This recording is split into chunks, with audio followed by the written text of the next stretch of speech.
आदाब, इस्तकबाल है। आप देख रहे हैं प्राइम डिबेट। मैं हूं आपके साथ अबू हुरैरा। दिल्ली में अब हालात कदरे बेहतर हैं। मुतासरा इलाकों में हालात पुरअमन है, लेकिन खौफ और डर का माहौल लगातार बना हुआ है।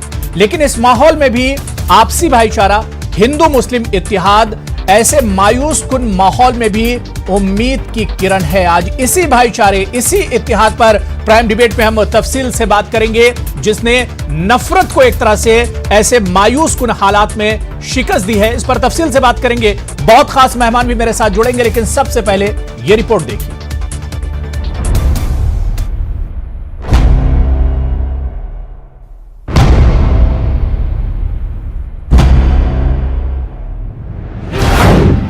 दहली तशद्दुद में भी जलती रही इंसानियत की शमा। मुश्किल हालात में भी नहीं छूटा इंसानियत का दामन। फिर नफरत को हुई शिकस्त। ये गली में जो लोग खड़े हैं, आपसे अनुरोध है कि आप दारुल हुकूमत दिल्ली के शुमाल मशरकी इलाकों में कई दहाइयों बाद मजहब की बुनियाद पर बदतरीन फसाद हुआ। दिल्ली में फसादात का आगाज शहरियत के मुतनाज़ा कानून के हामी और मुखालिफ अफराद के दरमियान झड़पों से हुआ था। लेकिन देखते ही देखते ये फसाद इतने बड़े पैमाने पर फैले कि 30 से ज्यादा लोग मारे गए और 200 से ज्यादा अफराद जख्मी हो गए। बड़े पैमाने पर माली नुकसान भी हुआ है। सरकार और इंतजामिया की कोशिश के बाद अब हालात कदरे बेहतर हैं, लेकिन मुतासरा इलाकों के लोगों में अभी भी डर और खौफ बरकरार है। लेकिन दूसरी तरफ इन दंगों और फसाद में इंसानियत और भाईचारे की ऐसी ऐसी मिसालें सामने आई, जो इन मायूस कुन हालात में भी उम्मीद की किरण नजर आती हैं।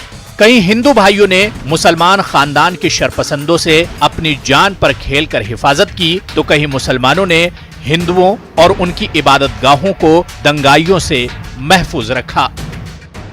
देखिए जी, यहाँ पे हम 40 सालों से आपस में एक भाईचारे की तरह रह रहे हैं, प्यार मोहब्बत से। ईद पे हम सेवैयाँ खाने यहाँ जाते हैं और होली दिवाली यहाँ पे मुसलमान हमारे साथ सेलिब्रेट करते हैं। ये पूरा आपने देखा होगा, टीवी में आपको रेगुलर दिखा रहे हैं कि पूरा इलाका यमुना विहार का जला हुआ है, सिवाय इस गली के, इस रोड के अलावा आपको एक पत्थर नहीं मिलेगा। बावजूद इसके 3 दिन से शांति हमने बना करके रखी है, दिन हो या रात हो। कि मैं सन 1980 से यहाँ रह रहा हूँ और तब से अब तक यहाँ पर कभी भी कोई ऐसा हादसा नहीं हुआ कि जो आपस में कोई बैर भाव हो। इनके शादी विवाह में हम जाते हैं, ये हमारे में जाते हैं। इनके यहाँ हम खाना खाते हैं, ये हमारे यहाँ खाना खाते हैं। मैं मतलब इन 3 दिनों में जो दंगे हुए, इससे डर तो बहुत लग रहा था, मगर जो हमारे गली वाले हैं, इन्होंने हमारा बहुत सपोर्ट किया है। यहाँ रह के भी हमें बिल्कुल महसूस नहीं हुआ कि हम अनसेफ हैं। तो इनका शुक्रिया करते हो कि इस एरिया में रह के, जैसे मोमदन एरिया है, इसमें हम सिर्फ एक हमारा घर है, मगर फिर भी हमें डर तो बाहर दंगों से लगा, मगर गली में हम बिल्कुल सेफ थे। पूरी रात कल इन्होंने पहरेदारी करी है और हमें बिल्कुल सेफ रखा है। हमसे पूछिए हमारे दिल पे क्या बैठी है। हमें अपनी माँ याद आ रही है, उसकी अंकित सोलंकी के लिए भी, फुरकान अंसारी के लिए भी, अशफाक के लिए भी, या मेरे कोई दूसरे भाई हैं, किसकी जान गई है। एक वो नौजवान जो 25 साल का, जो अपनी माँ का ख्याल रख रहा था। एक वो नौजवान जिसके 14 फरवरी को भी शादी हुई है, उसका कत्ल कर दिया था। कहाँ गई इंसानियत। नेता आए, भड़काऊ भाषण दिया, चले गए, अपने परिवार के साथ ऐशो आराम कर रहे हैं। मरा कौन? आम पब्लिक, आम जनता का। आप देखिए, इंसानियत आज रो रही है। नफरत के इस माहौल में भी इंसानियत की शमा जलती रही। मुश्किल हालात में भी हिंदू और मुसलमानों ने इंसानियत का दामन नहीं छोड़ा। एक बार फिर भाईचारे, प्यार और इंसानियत के आगे नफरत, जुल्म और शरपसंदी ने घुटने टेक दिए।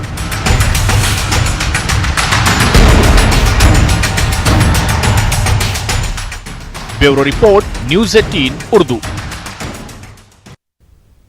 तो जाहिर सी बात है कि दिल्ली में फसादात का आगाज शहरियत के मुतनाज़ा कानून के हामी और मुखालिफ अफराद के दरमियान झड़पों से हुआ था। लेकिन देखते ही देखते ये फसाद इतने बड़े पैमाने पर फैले कि कई अफराद इसमें हलाक हो गए, कई जख्मी हो गए और एक बड़े पैमाने पर माली नुकसान भी हुआ है। सरकार और इंतजामिया की कोशिश के बाद अब हालात कदरे बेहतर हैं। हालात एक तरह से पटरी पर लौट रहे हैं, लेकिन मुतासरा इलाकों के लोगों में अभी भी डर और खौफ बरकरार है। और आज इसी को हम समझने की कोशिश करेंगे कि आखिर इस डर और खौफ को कैसे निकाला जाए, इस डर और खौफ, इस नफरत पर आखिर जीत कैसे हासिल की जाए।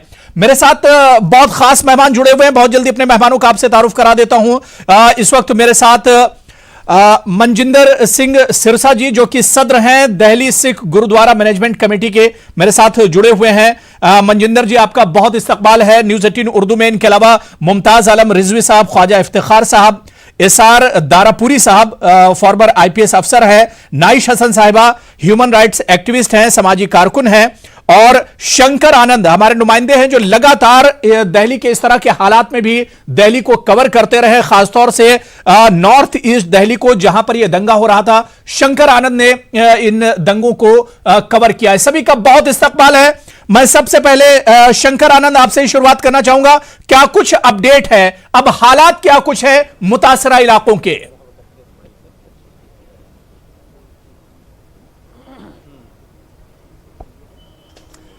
देखिए, अगर हालात की बात करें तो नॉर्थ ईस्ट में जिस तरह से हालात बने हैं, बाकायदा इस मामले पर अब कोशिश की जा रही है कि तमाम पूरे इलाके में अमन जो है वो आए, शांति आए, और इसके लिए लगातार इलाके के जो लोग हैं उनसे भी बातचीत हो रही है, अमन कमेटी के लोगों से बातचीत हो रही है, और कोशिश की जा रही है कि जितना जल्द से जल्द इलाके में शांति आए। लेकिन किस तरह से शांति आए, किस तरह से आम लोगों के अंदर से वो डर और खौफ खत्म हो, उसको हम समझते हैं। और उसी के लिए बाकायदा कई लोगों को बाकायदा आज अमन कमेटी से जुड़े हुए लोगों को बाकायदा आज DCP दफ्तर में बुलाया गया। मैं आपसे बात करना चाहूँगा कि किस तरह से आज आपकी बातचीत भी हुई, ज्वाइंट कमिश्नर से बातचीत हुई, ज्वाइंट कमिश्नर के साथ साथ कई इलाके के कई और भी बड़े अधिकारी थे, क्या बातचीत हुई आज? देखिए, हम लोग जमीयतुल उलमा से और मौलाना अरशद मदनी साहब के हुक्म के मुताबिक हम इलाके का दौरा कर रहे हैं कि जहाँ जहाँ हादसा पेश आए हैं, ज़्यादतियाँ हुई हैं, उनका मुआयना करें। देखिए, पहले से हमारी कोशिश ये रहती थी कि अमन अमान का माहौल बना रहे और ये नफ़रतों का माहौल को ख़त्म किया जाए। ये जमीयतुल उलमा का पैगाम है, मौलाना अरशद मदनी साहब का भी ये पैगाम है।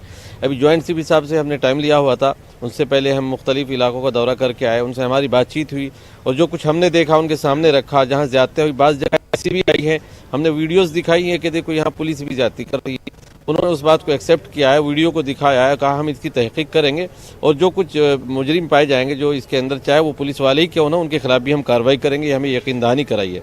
और हमने कहा कि जो फसादी हैं वो किसी भी मज़हब के हो, उनके खिलाफ कार्रवाई होनी चाहिए, जिन्होंने इस फसाद को बढ़ाया है, लोगों की जान और माल को ज़ाय किया है, हिलाक किया है।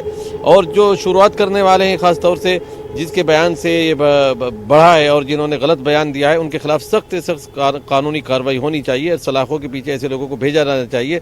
जो राजधानी है मुल्क की, दिल्ली शहर, जब यही महफूज नहीं रहेगा तो हिंदुस्तान के दूसरे शहर कैसे महफूज रहेंगे? यहाँ पे तमाम मिनिस्टर्स हैं, प्राइम मिनिस्टर हैं, होम मिनिस्टर हैं, और यहाँ पे भी ये हालात रहेंगे। जब दारुस्सल्तनत ही महफूज नहीं है, फिर दीगर शहर कैसे महफूज रह पाएंगे जब यहाँ ये हालात होंगे? तो हमने उनके सामने ये बात रखी है कि उन्होंने कहा कि हम इसकी तहकीक करेंगे, और उनके बकौल जो दिल्ली पुलिस कमिश्नर की तरफ से भी शायद SIT बनाई गई है और वो इसकी तहकीकात करेगी। तो जो मुजरिम है, जो मुलजिम है, उनको सलाखों के पीछे होना चाहिए, जिन्होंने यहाँ के अमन अमान को गारत किया है, फसाद बर्पा किया है, दुकानों को आग लगाई है और मकानों को आग लगाई है, मस्जिदों को आग लगाई है। ये इबादत गाहें जहाँ पे खुदा को याद किया जाता है, उनको भी नहीं बख्शा, उनको भी जो है नज़र आतिश कर दिया गया है या फिर उनको तोड़ दिया गया है। जो नमाज पढ़ रहे थे उनके साथ ज़्यादतियाँ हुई है, इमाम साहब और मौज़िन साहब तक को नहीं बख्शा गया है। तो इनके मुजरिमीन को ये अभी बिरजपुरी की पुलिया में मस्जिद के अंदर घुसे हैं और वहाँ इमाम साहब को, मौज़िन साहब को, और इसके अलावा अभी हमारे पास जो रिपोर्ट है पूरी नहीं है, लेकिन तकरीबन 13 मस्जिदों के अंदर नुकसान हुआ है।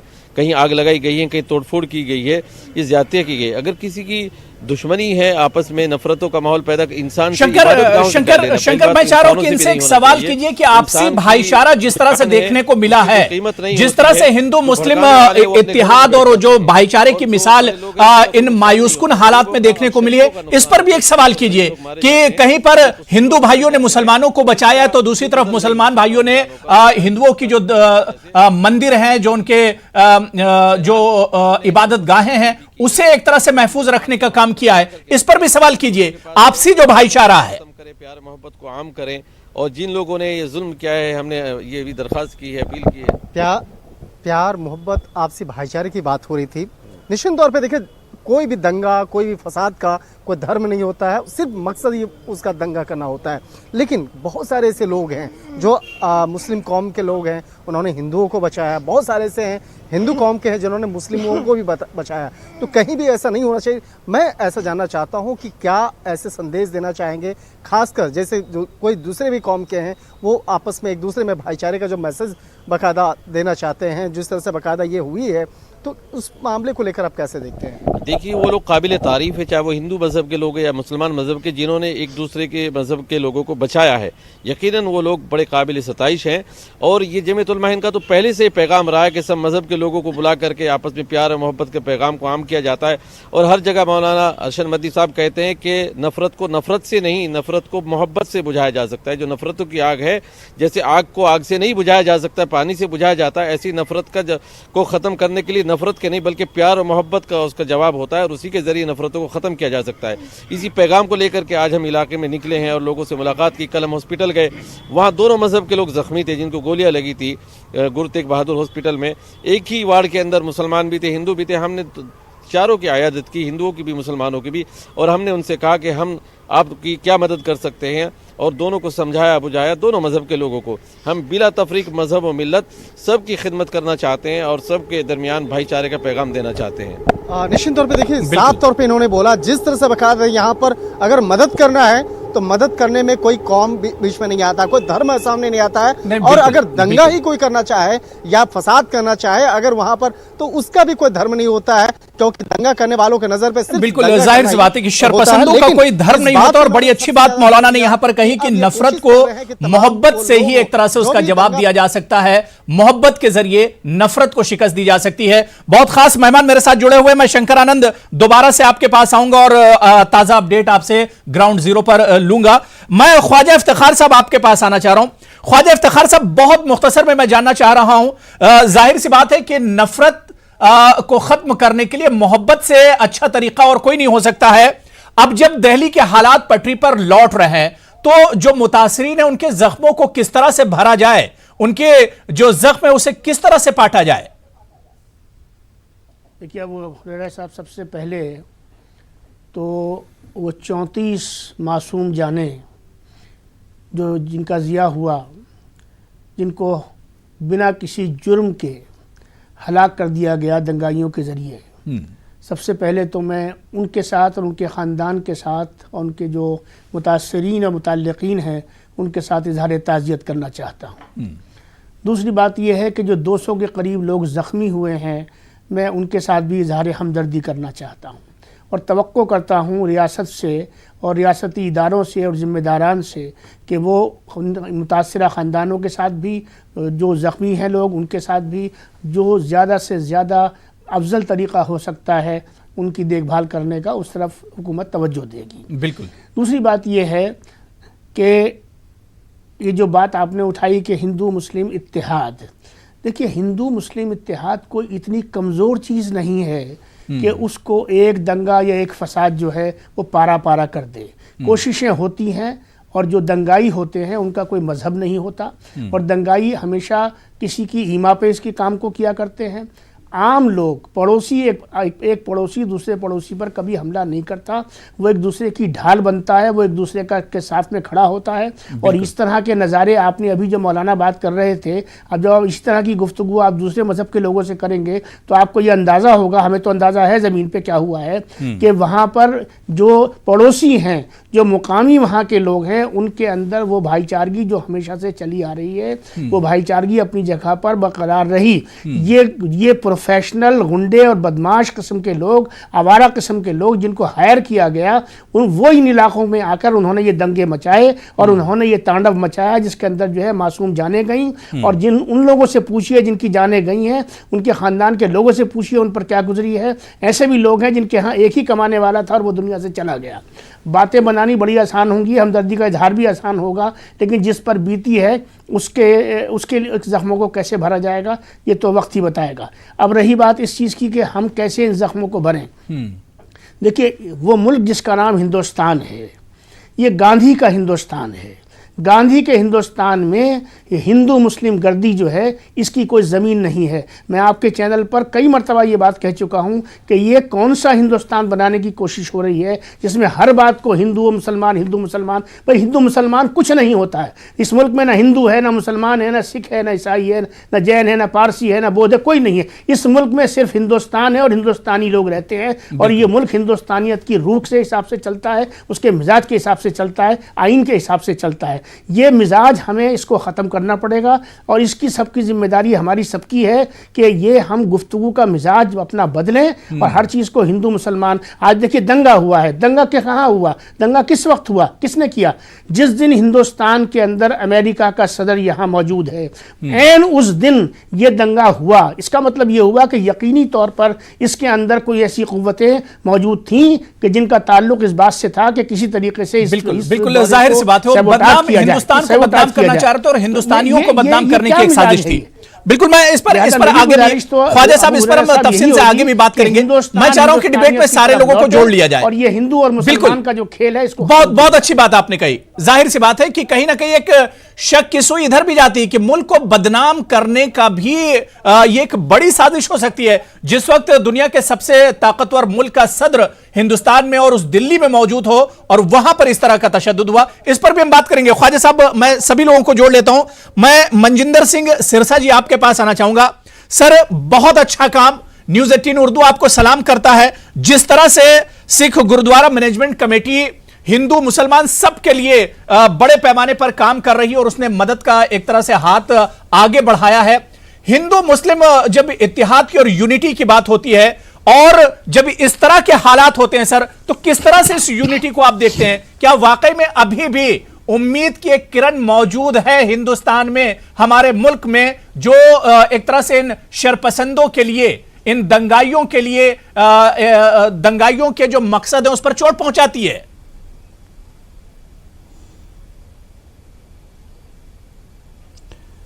बिल्कुल, क्यों नहीं ऐसा कह देना कि उम्मीद क्यों नहीं। उम्मीद नहीं है, यकीन है।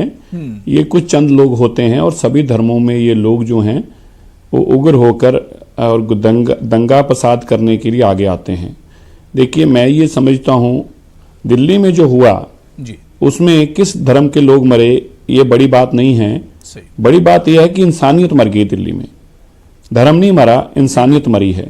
और जब इंसानियत मरती है तो वो धर्म को भी, इंसान को भी और उसकी रवायतों को भी, मानवता की सारी हदों को भी लेकर मरती है। मानवता का मरने का मतलब ये है कि जब सब कुछ मर जाता है, जब इंसान की आत्मा मर जाती है, इंसान का धर्म मर जाता है, इंसान की मर्यादा मर जाती है, उसके माँ बाप के दिए संस्कार मर जाते हैं, उसको परमात्मा का खौफ करना बंद हो जाता है, तो फिर इंसानियत मरती है। और हमने इस इंसानियत को मरते अनेकों बार देखा है। हमने वो 84 का दौर भी देखा है और मैंने खुद उस दौर को देखा है। व्यक्तिगत तौर पर मैंने अपने पर उसको होते देखा है। मैंने उस वक्त भी इंसानियत मरती देखी थी और आज भी इंसानियत मरी है। मुझे याद है, इंसान तब भी नहीं मरे थे, बहुत सारे लोग घरों से बाहर तब भी निकले थे हमारे लिए, मारने के लिए भी और बचाने के लिए भी। और आज भी बहुत बाहें निकली हैं बाहर, मारने वाली भी और बचाने वाली भी। बस अंतर इतना ही है, ना तो मारने वालों का धर्म देखा जाए, ना तो बचाने वालों का धर्म देखा जाए। जब हम मारने वालों का धर्म देखते हैं तो फिर हमें धर्म से नफरत हो जाती है। जब हम बचाने वाले का धर्म देखते हैं तो मुझसे धर्म से प्यार हो जाता है। मैं तो बचाने वाले का भी कोई धर्म नहीं, वो भी इंसान है, वो भी इंसानियत के ऊपर पहरा दे रहा है, और ना ही मारने वाले का हमें धर्म देखना है। दिल्ली के अंदर जो हुआ, बदकिस्मती है कि उसमें बहुत सारे पॉलिटिकल लीडर्स का जो बयानबाजी, पॉलिटिकल लीडर्स द्वारा उस सारे एक जो नींव रखी गई पिछले 2 महीनों में, उसमें अपना अपना तेल डालने का काम करना, पेट्रोल डालने का काम करना, घी डालने का काम करना, किसी ने मिट्टी का तेल डाला है, लेकिन किसी ने भी पानी की बौछार नहीं दी। मैं बड़े दावे से कह सकता हूं कि अगर पिछले 2 महीनों के आप सभी लीडर साहिबान के बयान देखें तो किसी ने भी पानी की बौछारें नहीं डाली। किसी ने घी डाला है तो किसी ने तेल डाला है, तो किसी ने बारूद डाला है, तो किसी ने कुछ डाला है। लेकिन ये एक बात हमें याद रखनी चाहिए, ये दिल्ली वो है जिसमें हमारे बच्चे भी रहते हैं। ये दिल्ली वो है जिसमें हमारे अपने सगे संबंधी, हमारे प्यार वाले भी रहते हैं। और ये दिल्ली वो है जहाँ हमारे धर्म के स्थान भी हैं, चाहे वो गुरुद्वारा हो, चाहे वो मंदिर हो, चाहे वो मस्जिद हो, चाहे वो आयाम की जगह हो, या गुरु साहब के धर्म अदा करने का समय। मेरे कहने की भावना ये है, कहीं ना कहीं हम सब लोगों का इसमें कसूर है। ऐसा नहीं है कि हम कुछ चंद लोगों को इसके लिए जिम्मेवार ठहरा सकते हैं। जब ये आग लगनी शुरू हो रही थी तो हम लोगों ने इसकी चिंता नहीं की। मैं बार बार ये कहता था, ये जब आग लगेगी तुम्हारे घरों को भी खा के जाएगी। माफ करना, मैं एक बात और कहना चाहता हूं। हमसे लोगों ने बड़े सवाल पूछे, हमें कहा कि आप शाहीन बाग में बिरयानी, आप शाहीन बाग में लंगर नहीं लगा रहे। मैं आज फिर इस टीवी चैनल पर कहना चाहता हूं, हम कभी नहीं लगाएंगे, क्योंकि हम आग लगाने वाले, भड़काने वाले, शाहीन बाग हो या कोई भी ऐसी, मैं किसी धर्म की बात नहीं कर रहा, कहीं भी ऐसी बात जहां हो रही हो, जहां भड़काने की बात हो रही हो, वहां जाकर हम उसमें और घी तेल डालने का काम करें। हमारा फर्ज बनता है सब लोगों को समझाया जाए, ऐसा कोई काम ना किया जाए। प्रोटेस्ट भी किए जाएं, हर धर्म के लोग भी करो, हर पार्टी के लोग भी करो, लेकिन इतना जरूर संयम रखो, कोई ऐसी बात मुंह में से मत निकालो जो दोबारा तुम्हारे मुंह में ना जाए और सारे समाज के लिए वो खतरा तोड़ने वाली बातों से और ताकतों से दूर रहने की जरूरत है। मैं एसआर दारापुरी साहब आपके पास आना चाहूंगा। सर, जो बात अभी मनजिंदर सिंह जी ने कही कि दरअसल जब ये माहौल बन रहा था दिल्ली चुनाव से पहले और दिल्ली चुनाव के वक्त, जब नफरत पैदा की जा रही थी, जब नफरत की बयानबाजी हो रही थी, नफरत की स्पीचें हो रही थी, उस वक्त ही इस पर एक तरह से लगाम लगाने की जरूरत थी। अगर उस वक्त काबू पा लिया जाता, उस वक्त सख्त कदम उठाया जाता ऐसे लोगों के खिलाफ, तो आज दिल्ली को ये दिन नहीं देखने पड़ते।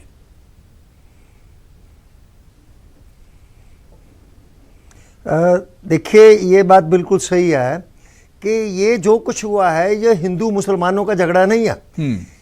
ये झगड़ा क्या है कि हमारे देश में पिछले काफ़ी समय से जो नफ़रत की राजनीति की जा रही है और जो लोगों को धर्म के आधार पर, फिरके के आधार पर बांट के जो वोटों की राजनीति की जा रही है, जो अभी हाल के चुनाव में पूरी कोशिश की गई जो कि नहीं हो पाया, तो हमें सबसे पहले तो ये नफ़रत की राजनीति करने वाले जो लोग हैं, नेता हैं, पार्टियां हैं, उनकी निंदा करनी चाहिए और आम जनता को ये साफ बता देना चाहिए कि हमें आपकी नफरत की राजनीति नहीं चाहिए, आप हमारे मुद्दों की राजनीति करिए।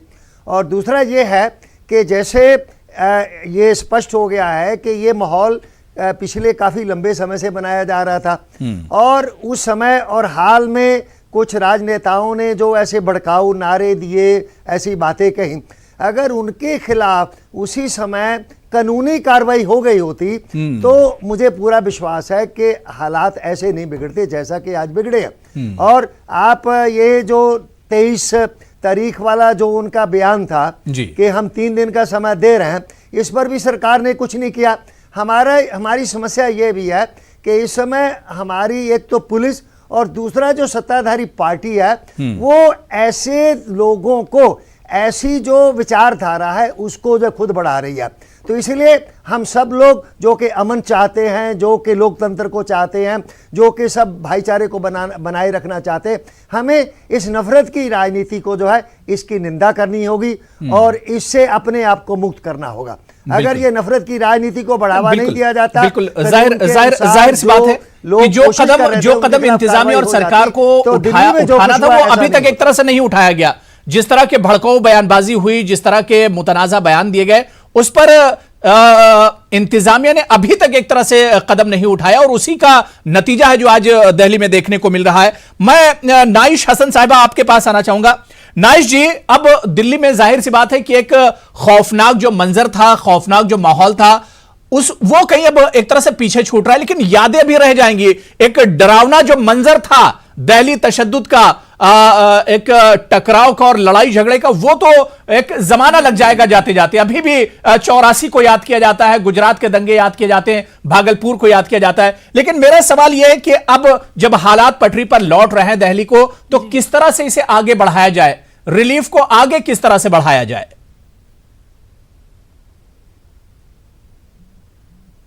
जी देखिए, सबसे अहम बात यह है कि जो मैं समझती हूँ, दंगा कभी होता नहीं है, दंगा कराया जाता है।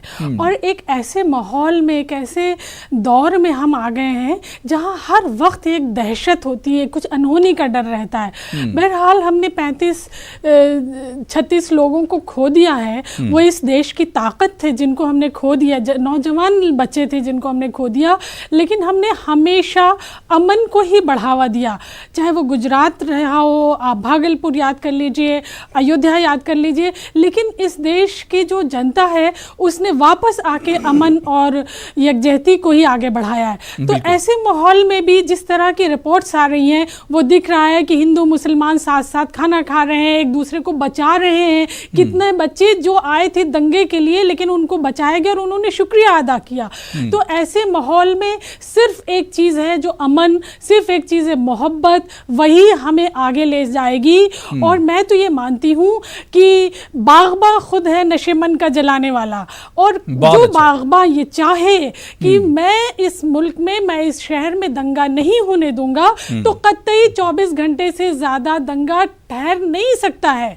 लेकिन जब बागबा ही ये सोच रहा है, जब बागबा को ही ये लग रहा है कि ऐसा होता रहे, बयानबाजी आ रही है, वो कह रहे हैं हम पुलिस की नहीं सुनेंगे, वो डीजीपी की नहीं सुनेंगे, तो इस माहौल में आप किसकी तरफ उम्मीद से देखेंगे? किसी की तरफ अगर नहीं देखेगी जनता तो एक दूसरे की तरफ देखेगी, अपने हमवतन लोगों की तरफ देखेगी जो मोहब्बत से एक दूसरे के घर आ रहे हैं, टीमें बना के आ रहे हैं और कह रहे हैं नहीं हम आपकी हिफाजत करेंगे, चाहे वो हिंदू हों, सिख हो, मुसलमान हो, वो एक दूसरे के साथ आ गए हैं। यही ताकत है, और ये ताकत अगर हमने खो दी और तो हम कुछ भी नहीं हासिल कर पाएंगे। आप समझ लीजिए बहुत से इरादों को इस जनता ने, वो इस दहशत ने रिजेक्ट कर दिया, उनके कम्युनलिज्म के एजेंडा को रिजेक्ट कर दिया, और फिर भी लोग आ रहे हैं साथ, कह रहे हैं कि हम भाईचारे के साथ ही रहेंगे। और ये अगर नहीं होगा तो हम किस मुल्क की कल्पना करेंगे? हमारा कॉन्स्टिट्यूशन जिसकी इजाज़त देता है हम वही तो कर सकते हैं, हम वही करेंगे। हम मोहब्बत यकजहती को बनाने में बिल्कुल जाहिर सी बात है कि समाज में नफरत की जगह तो हो ही नहीं सकती, और जो नफरत अब समाज में एक तरह से घुस आई है, इसे कैसे निकाला जाए, इस पर अब गौर करने की जरूरत है। और वही नफरत की देन है आज जो हम दिल्ली में देख पा रहे हैं, मुल्क के दूसरे हिस्सों में देख पा रहे हैं। मैं मुमताज आलम रिजवी साहब आपके पास आना चाहूंगा, बहुत देर से आप वेट कर रहे हैं। मुमताज आलम रिजवी साहब, सारे पैनलिस्ट को आपने सुना और सबने यही कहा कि नफरत को अगर शिकस्त देना है तो मोहब्बत से अच्छा और कोई हथियार नहीं हो सकता है। मैं सिर्फ यह समझना चाह रहा हूं कि इंसान में जो शैतान घुस आया है, जो आज शरपसंदी हम देख रहे हैं, जो नफरत हम देख रहे हैं, इसके लिए क्या कुछ करने की जरूरत है? शैतान को निकाला कैसे जाए इंसान के अंदर से? इसके लिए हुरैरा साहब मैं एक शेर पढ़ता हूं जी कि जिंदगी जैसे ही इंसान में ढल जाएगी, ये जो नफरत है मोहब्बत में बदल जाएगी। बहुत अच्छा। दरअसल जो इंसानियत का सबक है वो हम लोग भूल गए हैं या भुला दिया गया है, उन पर पर्दा डाल दिया गया है। और मैं कहूँगा कि आपने जो ये इस वक्त प्रोग्राम रखा है वो एक दूसरी तस्वीर दिखाने के लिए, वो तस्वीर कि जहाँ इंसानियत पाई जाती है, बिल्कुल, जहाँ अभी भी कदरें बाकी हैं, जहाँ पे अभी ज़िंदगी के मानी बाकी हैं, वहाँ वो तस्वीरें आप पेश कर रहे हैं। तो मैं आपको मुबारकबाद देता हूँ कि इस वक्त इस ऐसी तस्वीर की ज़रूरत है। बात जो है वो दो हिस्सों में हो रही है और होनी भी चाहिए कि एक हिस्सा वो कि जो आग लगाना चाहता है पूरे माशरे में, पूरे मुल्क को जलाना चाहता है, और दूसरा तबका वो है कि जो इंसानियत को बचाना चाहता है। बिल्कुल। और मैं आपको बताऊं कि मेरा एमफिल का काम था फिरका वाराना फसादात पर लिखे गए उर्दू अफसाने, और मैंने जब फसादात का पूरी तारीख पढ़ी तो उसमें यही तस्वीर उभर के आती है। हमेशा जो है वो हिंदुओं ने मुसलमानों को बचाया, मुसलमानों ने हिंदुओं को बचाया, बल्कि या ये कहने की जो इंसानियत है वो दौड़ती है। जैसे कोई हादसा हो जाता है हुरैरा साहब, तो आप ये नहीं देखते कि कौन गिरा है, उसका नाम आप नहीं पूछते हैं कि ये बाइक से कौन गिरा, कार से किसका एक्सीडेंट हुआ, बल्कि आप दौड़ते हैं उसकी मदद करने के लिए अगर आपके अंदर इंसानियत है।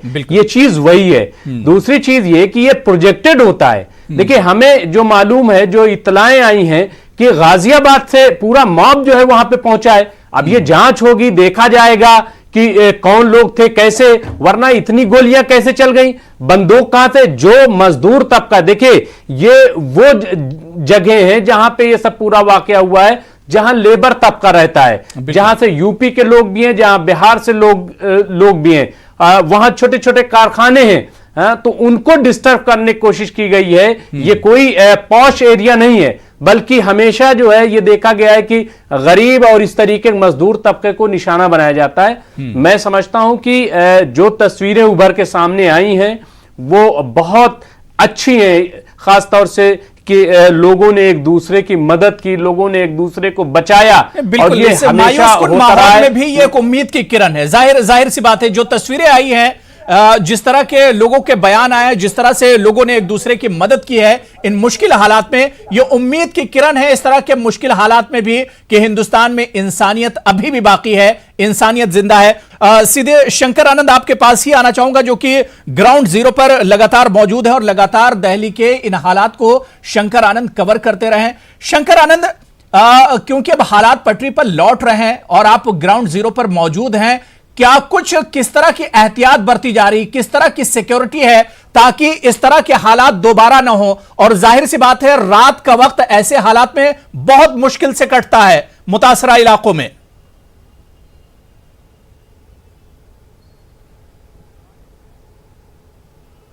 निश्चित तौर पे एक आखिरी लाइन जो आपने बोला, उसी लाइन को मैं आगे बढ़ाना चाहता हूँ। कई लोगों से बात किया, चाहे किसी भी धर्म के हो, किसी भी संप्रदाय के हो, उनसे जब पूछा गया तो वही कहते थे बहुत मुश्किल होता है रात गुजारना। तो ये जो शब्द है कई लोगों को दिल पे छू गया, क्योंकि यहाँ पर जिस तरह से बाकायदा हंगामा बरपा, हिंसा हुई, यहाँ पर जो कत्लेआम जो होता है वहाँ पर किसी का धर्म मजहब सामने नहीं आता है और वहाँ पर रात गुजारना वाकई में बहुत बड़ी होती है। हालांकि इस मामले से जुड़ा हुआ एक और इनपुट मैं देना चाहूँगा कि जिस तरह से अभी राजधानी दिल्ली के नॉर्थ ईस्ट में इलाके में हिंसा हुई है, इसमें अभी तक 48 एफआईआर रजिस्टर्ड किए गए हैं और जल्द ही इस मामले में 30 और एफआईआर रजिस्टर्ड होंगे। इस पूरे मामले का इन्वेस्टिगेशन का जिम्मा एक एसआईटी की टीम को दिया गया है, जिस एसआईटी की टीम में 2 टीम बनाया गया है, जिसमें कि एक एसआईटी की टीम को डीसीपी राजेश देव वो नेतृत्व कर रहे हैं और दूसरे वाली टीम में भी बाकायदा 4 ऑफिसर्स हैं और इसके साथ ही इस पूरे मामले को इन्वेस्टिगेशन किया जाएगा कि किस तरह से यह हंगामा बरपा, वो कौन कौन से लोग थे जिसने इस मामले को हंगामे को अंजाम देने में काफी बिल्कुल शंकर, क्योंकि दिल्ली में कई जगहों पर देखा गया जहां पर सिक्योरिटी लगी थी, जहां पर पुलिस को तैनात किया गया, वहां पर भी दंगा हुआ, वहां पर भी फसाद हुआ। ऐसे में लोग किस तरह से भरोसा करेंगे सिक्योरिटी पर? बड़े पैमाने पर सिक्योरिटी लगाई गई है। एनएसए डोवाल जी जो है वो खुद एक तरह से ग्राउंड जीरो पर गए थे, मुतासरा इलाकों का दौरा किए थे, लेकिन लोगों का एतमाद कैसे जीता जाए? क्या कुछ इंतजामिया और एडमिनिस्ट्रेशन कर रहा है?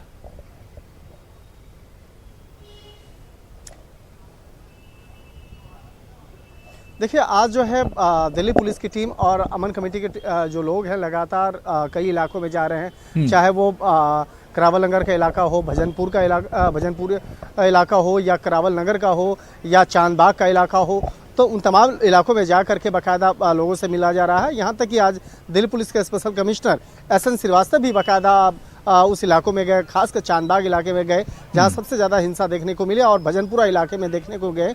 और यहाँ उस इलाके में कई ऐसे जो चाहे कार के शोरूम की बात करें या बाइक के शोरूम के, वहाँ पे आग लगाया गया, कई घरों में आग लगा दी गई।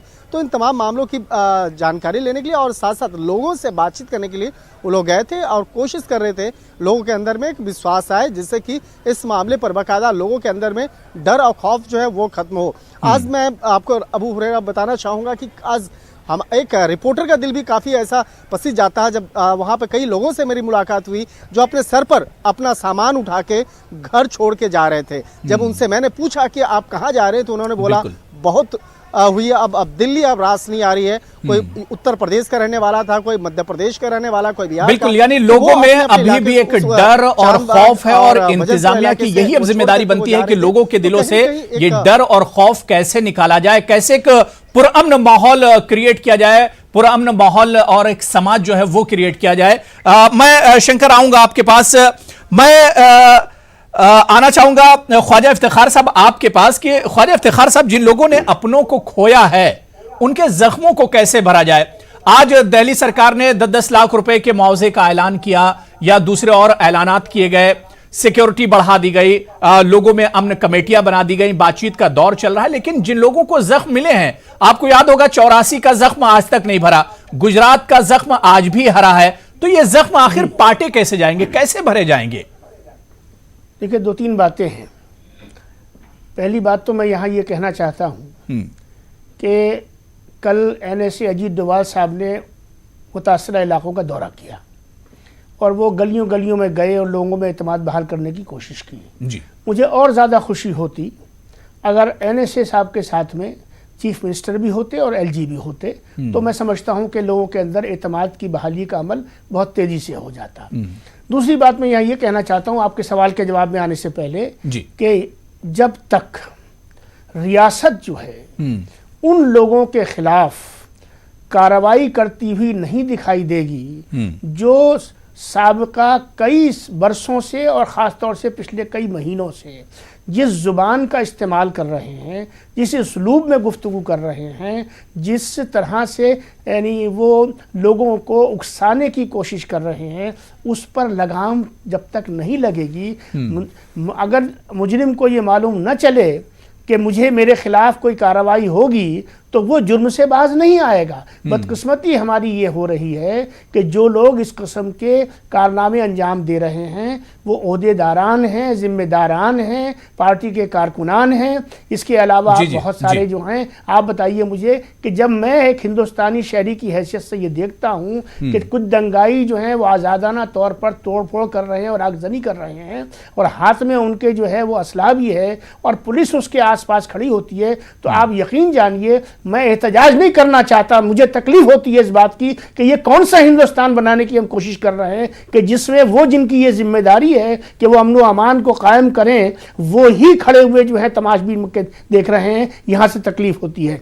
तीसरी बात मैं ये कहना चाहता हूं कि देखिए इस सारे माहौल के अंदर जो बुनियादी नुक्ता है जिसकी तरफ हमें और हमारी गुफ्तगू को जाना चाहिए वो ये है कि जब तक इंसाफ नहीं होगा, और इंसाफ होता है जिसको हम कहते हैं अदल, यानी सबके साथ मसावी सलूक। मिसाल के तौर पर जहां मैं खैर मकदम करता हूं इस बात का कि दिल्ली हुकूमत ने 10-10 लाख रुपए का ऐलान किया है, लेकिन भाई अबू हुरैरा साहब मैं एक सवाल उठाना चाहता हूं कि हमारा जो कांस्टेबल मारा गया वो भी इंसान था, और उसके साथ में जो हमारी हुकूमत ने किया सर आंखों पर उसका खैर मकदम 10 मरतबा, लेकिन इंसान तो सब इंसान होते हैं।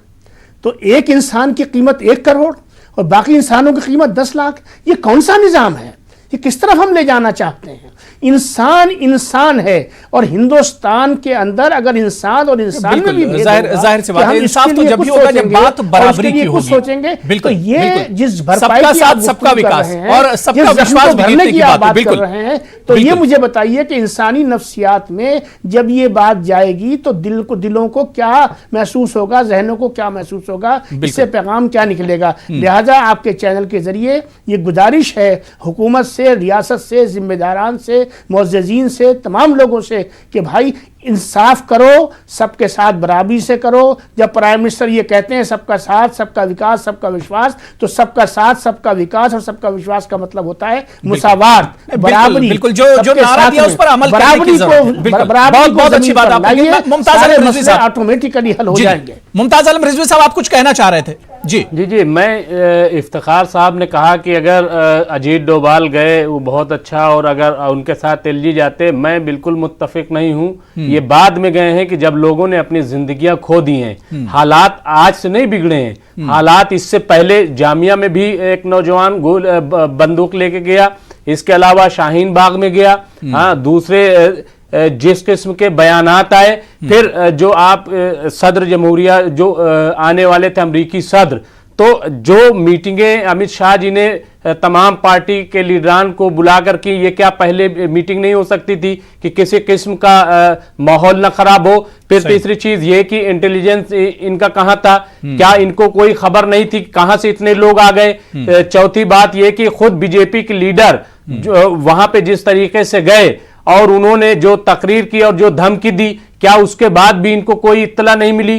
तो मैं समझता हूं कि बाद में तो लोग पहुंचते ही हैं जो एक तरह से खड़े होते हैं। इस तरह के हालात बिल्कुल जाहिर सी बात है कि इस तरह के हालात पहले से होना चाहिए था ना। ये अगर पहले से चले जाते, वहां समझा देते लोगों को, तो शायद ये ना होता। बिल्कुल, और कार्रवाई अगर पहले से हो जाती, लेकिन चूंकि ना तो समझाया गया ना तो कार्रवाई की गई, और फिर वही हुआ। आप देख लीजिए जो वीडियोज आ रहे हैं, वही नारे लगाए जा रहे हैं मारते वक्त है कि देश के गद्दारों को गोली मारो सालों को। बिल्कुल, इसके अलावा आप इंतजामिया पर सवाल उठा, पुलिस के लोग 4-5 बच्चे पड़े हुए हैं। ये वीडियो आया है साहब, 4-5 बच्चे पड़े हुए हैं और उनसे जनगण मनगण कर गवाया जा रहा है। कौन हिंदुस्तानी है, कौन हिंदुस्तानी मुसलमान है जो जनगण मनगण नहीं गा रहा है? बताइए। सोशल मीडिया पे जिस तरह के वीडियो वायरल हुए, वाकई में रोंगटे खड़े कर देने वाले और नफरत की हदों को पार कर देने वाली तस्वीरें और वीडियोस देखने को मिले। मैं एसआर दारापुरी साहब आपके पास आना चाहूंगा। दारापुरी साहब, ताकि आप जो है दुनिया में दिखा सके कि देखिए मैं दौरा कर रहा हूं। नहीं बिल्कुल, बहुत सवाल खड़े होते हैं और इस पर तो एक लंबी जांच होनी चाहिए और पूरी ईमानदारी के साथ होनी चाहिए। ये भी बहुत अहम हो जाता है। मैं एसआर दारापुरी साहब, मैं मुमताज साहब मैं आ रहा हूं दोबारा से। चाहे आप बिल्कुल लीडरान सबको पकड़िए, आप बिल्कुल सजा दीजिए। सही सब ठीक हो जाएगा। सवाल तो यही उठ रहा है कि कैसे आखिर इन लोगों को तलाश किया जाएगा जो असल गुनहगार हैं, और क्या वाकई में इन्हें सजा मिलेगी। जिसने बयान दिया था, जिसके बयान के बाद इस तरह के हालात बने, आज तक उसकी गिरफ्तारी नहीं हुई है। मैं एसआर दारापुरी साहब आपके पास आना चाह रहा हूं। दारापुरी साहब, अब इस तरह के हालात दोबारा से ना बने, क्या आपको लगता है, आपका तजुर्बा क्या कह रहा है, क्या कुछ करने की जरूरत है? क्या उस जानिब आपको कोई कदम नजर आता है दिल्ली में, जो वहां का एडमिनिस्ट्रेशन है, जो सरकार का अभी तक का रवैया है, क्या उस तरफ कोई कदम उठाया गया है?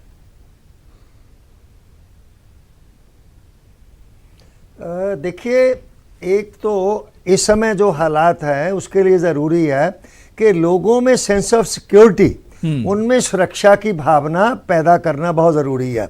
और अभी भी जो छुटपुट घटनाएं हो रही हैं उनको रोका जाना चाहिए। सेंस ऑफ सिक्योरिटी पैदा करने के लिए ज़रूरी है कि जो पुलिस फोर्स है उसकी प्रेजेंस बढ़ाई जाए, उसकी मोबिलिटी बढ़ाई जाए, और जहां कहीं भी इस प्रकार की कॉल आती है वहां पर जो है तुरंत रिस्पांस मिलना चाहिए। अच्छा, दूसरा ये है कि ये हमारी बड़ी बदकिस्मती है और शर्म की बात भी है कि दिल्ली पुलिस का जो रवैया रहा है वो भी मैं अपने तजर्बे से कह रहा हूं, हालात बिगड़ने के लिए बहुत हद तक जिम्मेदार है। अब खैर एक मजबूरी है कि पुलिस तो वही रहेगी, परंतु उस पुलिस के रवैये को सुधारा जाना चाहिए। उसके लिए ज़रूरी है कि उनके जो सीनियर ऑफिसर्स हैं वो अपने सबॉर्डिनेट्स पर पूरा कंट्रोल रखें। अगर कोई कर्मचारी जैसा पहले व्यवहार किया वैसा करता है, उसके खिलाफ तुरंत कार्रवाई होनी चाहिए। और अगर किसी इलाके में खास तौर से लगातार हो रहा, तो जो सीनियर ऑफिसर्स हैं उनकी भी जिम्मेदारी बनती है कि या तो वो खुद उस चीज को नहीं कंट्रोल कर रहे या वो कंट्रोल करने में कामयाब नहीं है। एक तो ये करना चाहिए, पुलिस की प्रेजेंस बढ़ाइए, मोबिलिटी बढ़ाइए और पुलिस के रवैये में आप जो है परिवर्तन लाइए। और दूसरा ये है, अफवाहों पे आप रोक लगाइए। अफवाहें बहुत उठती है, सोशल मीडिया पे उठती है, वैसे उठती है, उसका जो है काउंटर होना चाहिए। पुलिस वाले 56 के करीब पुलिस वाले जख्मी हुए हैं।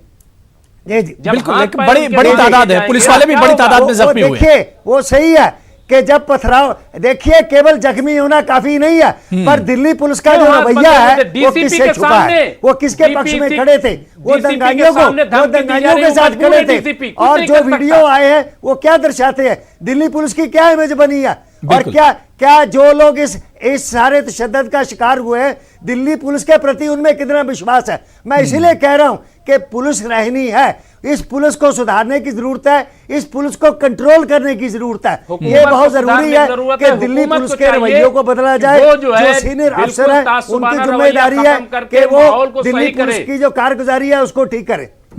बिल्कुल, मैं मनजिंदर सिंह सिरसा जी आपके पास आना चाहूंगा। मनजिंदर जी, 84 तो मैंने नहीं देखा, लेकिन बताते हमारे जो बड़े हैं वो बताते हैं कि 84 में किस तरह के हालात और कितना खौफनाक और डरावना मंजर उस वक्त दिल्ली का था।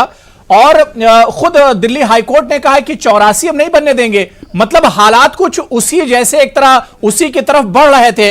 लेकिन मैं मनजिंदर जी सिर्फ एक चीज समझना चाह रहा हूं कि यहां पर भी जो दंगाई हैं, जो शरपसंद है, उनको शिकस्त हुई है कि यहां पर हिंदू, मुसलमान, सिख, ईसाई सब आपस में खड़े हुए हैं एक दूसरे के लिए। तो जाहिर सी बात है माली और जानी नुकसान तो जरूर हुआ है, लेकिन जो भाईचारा, जो यूनिटी है वो एक तरह से बरकरार है। ये एक अच्छी बात है।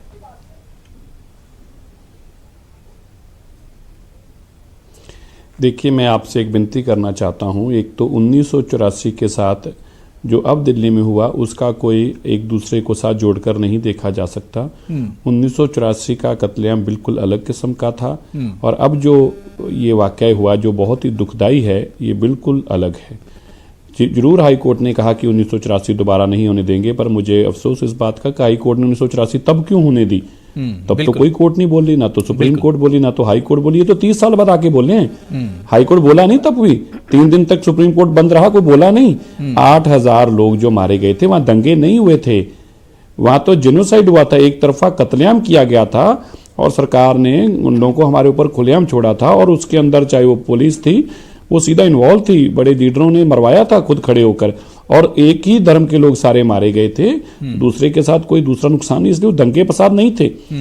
जो अब दिल्ली में हुआ यह भी उतना ही अफसोसजनक है, लेकिन तब इसलिए बदला लिया गया था क्योंकि तब इंदिरा गांधी का कत्लेआम हुआ था और यह कहा गया कि सिख ने मारा इसलिए सारे सिखों को मार दो। तो बहुत जमीन आसमान का फर्क है। हाँ वो ठीक है, क्योंकि इतिहास जो है उसको जब तोड़ मरोड़ के पेश करना शुरू कर देते हैं तो आहिस्ता आहिस्ता आहिस्ता लोग वो वाली बातें याद करनी शुरू कर देते हैं। देश का प्रधानमंत्री जब स्टेज पे खड़ा होकर कहे, आप बताइए आज कौन सा वहां पर भी एक कम्युनिटी को टारगेट किया गया था और दिल्ली के जो अब के दंगे, इसमें भी एक ही कम्युनिटी को टारगेट किया गया है। ये देखिए, मैं फिर कहना चाहता हूं, देखो एक तो मैं किसी एक कम्युनिटी की बात या दो क्या बात नहीं कर रहा, क्योंकि आज हम इसको शांति लाने की तरफ चल रहे हैं। इसलिए मेरे ख्याल में अगर हम यहाँ पे किसी एक कम्युनिटी की या दो कम्युनिटी की बात ना करें, क्योंकि अब हमारा सबका ध्यान शांति की तरफ होना चाहिए और हमारे द्वारा दिया गया, हम जिम्मेवार लोग हैं सारे, और खास तौर पर मैं दिल्ली सिख गुरुद्वारा मैनेजमेंट कमेटी का सदर होने के नाते, एक सेवादार होने के नाते, मेरी तरफ से अगर कोई बात कही जाएगी तो बात बहुत दूर तक जाएगी। इसलिए मैं आज के दिन में चाहूंगा कि मेरे समाज के लोग, मेरे देश के लोग, मेरी राजधानी के लोग सुरक्षित रहें, उनके ऊपर कोई दिक्कत ना आए। ये जो आग लगी हुई है इसके ऊपर ठंड पड़े, शांति आए, पानी कुछ करने की जरूरत है कि दोबारा इस तरह के हालात ना हो, इसलिए मैं किसी दिल्ली दोबारा से शर्मसार ना हो, दोबारा से नफरत का माहौल दिल्ली में ना पैदा हो। क्या कुछ करने की जरूरत है ऐसे माहौल में? देखिए, पहले तो आज हम जितने लोग यहाँ बैठे हैं, मैं जितने टीवी चैनल्स पर बाहर भी डिबेट करता हूँ, फोन पे बाहर मेरे सिख चैनल बहुत हैं बाहर, मैं सबसे यही कह रहा हूँ कि देखो आज ये मत पूछो किसने किसको मारा, उसका धर्म क्या था, उसने टोपी पहनी थी नहीं पहनी थी, उसने जनेऊ पहना था नहीं पहना था, उसने दस्तार पहनी थी, ऐसी बातें मत पूछो अभी। फिलहाल तो एक बात देखो कि इस माहौल में शांति कैसे आ सकती है। तो जितने लोग हम इस टीवी चैनल पर बैठे हैं, हमें भी यही कहना चाहिए, हम आज ये ना देखें कि फलाने काउंसलर उस पार्टी का है, फलाना एमएलए उस पार्टी ने उसने ये किया, क्योंकि अगर हम आज वो चर्चा करेंगे, ये चर्चा जो है लोगों के अंदर और नफरत भरेगी, जहर भरेगी, गुस्सा भरेगी, और वो जो गुस्सा और नफरत जहर है वो कहीं ना कहीं बाहर जाकर निकलेगा। जब सोशल मीडिया पे गुस्सा आया, नफरत आई, तो क्या हुआ?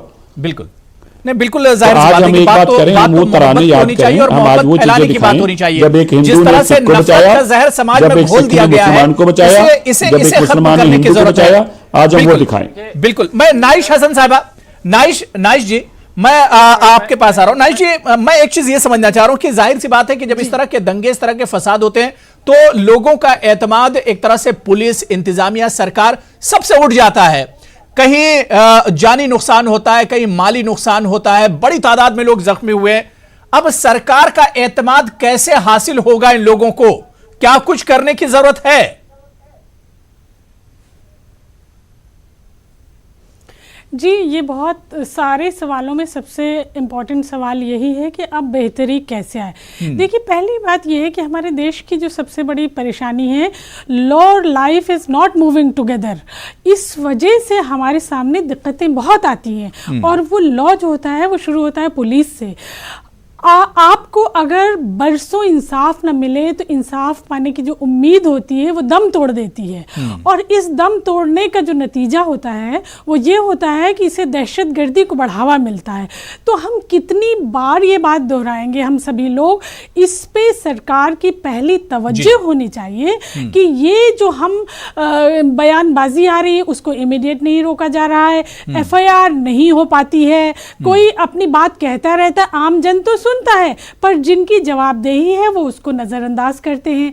तो अगर ये पूरे सिस्टम को सुधारना है और आइंदा कोई ऐसी हरकत ना पेश आए, ना दिल्ली में ना देश के किसी भी कोने में, उसके लिए हमें अपनी व्यवस्था को, जो जिम्मेदार लोग हैं उन्हीं को सही करना पड़ेगा। पुलिस व्यवस्था, सही कह रहे थे हमारे दारापुरी सर, पुलिस से जो शुरू होता है करप्शन तो वो अंजाम तक ले जाता है। तो ये अगर सिस्टम बेहतर नहीं होगा होगा तो हम कैसे उम्मीद करेंगे। और इस वक्त ज़रूरत होती कि बड़े नेता आते और उन बस्तियों में जाते जहां वो वोट मांगने जाया करते थे, जहां वो बहुत बड़ी बड़ी रैलियां करते थे, उन गलियों में पैदल चलते और ये कहते, लोगों को विश्वास दिलाते कि माफ़ी मांगते कि जो कुछ हुआ हुआ, लेकिन हम आपके साथ हैं, आपका कोई बाल बाका नहीं कर पाएगा। तो ये एतमाद भी वही लोग ला सकते हैं ज़्यादा जिन्होंने ये कुछ कराने में अपना हाथ है, जिनका साफ तौर पर कहूंगी। तो ये इम्पोर्टेंट था जिसको आप देख रहे हैं अभी तक नहीं हुआ है। अभी तक कोई भी बड़ा नेता जो सो कॉल्ड दिल्ली जीतने की दम भरते थे गलियों में नहीं गए हैं। तो ये होना बहुत जरूरी है। बिल्कुल आवाम के दुख दर्द में शामिल होना चाहिए था। ऐसे मौके पर तो सरकार और लीडरों को बाहर निकलना चाहिए था कम से कम। मनजिंदर जी कुछ कहना चाह रहे हैं? मनजिंदर जी आप कुछ कहना चाह रहे हैं? अबू जी मैं एक बात आपको कहना चाहता हूँ। जी बहुत जरूरी मैं कहना चाहता हूँ। देखो ये बात मेरी बहन जो कह रही है बहुत अच्छी नशिया जी ने बात कही, लेकिन एक बात आप समझ लीजिए, आप इनको गलियों में जाके क्या लेके जाएंगे? ये तो आग लगाने वाले लोग हैं। अगर यही गलियों में जाकर इन्होंने मोहब्बत फैलाई होती तो आग लगती क्यों?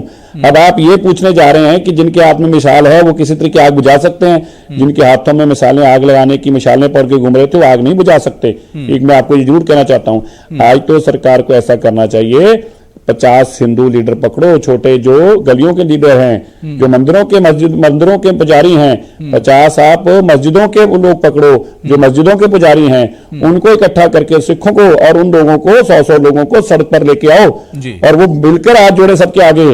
मत हमें हमारे आपस में हमारे भाईचारे को मत तोड़ो। हो गया जो होना था एक बार, इसके ऊपर पहले रोकने का काम। आज इन चीजों का अगर हम इन तरफ चलेंगे, मुकदमा दर्ज करो, इसको पकड़ के अंदर दो, उसको, ये तो आग लगाने का काम, आग बुझाने का काम था। ये एक फॉर्मूला हो सकता है, इस पर अमल किया जाए कि दोनों समाज से, दोनों कम्युनिटी से जो बड़े रहनुमा हैं, जो उलमा हैं या जो पंडित जी हैं, इस तरह से साधु संत हैं, उन लोगों को एक तरह से एक प्लेटफॉर्म पर लाया जाए और लोगों के दरमियान जाया जाए ताकि उनका एतमाद बहाल हो। जो दिलों में डर और खौफ पैदा हुआ है उसे बाहर निकाला जाए, भाईचारे की एक फिर से राह हमवार हो।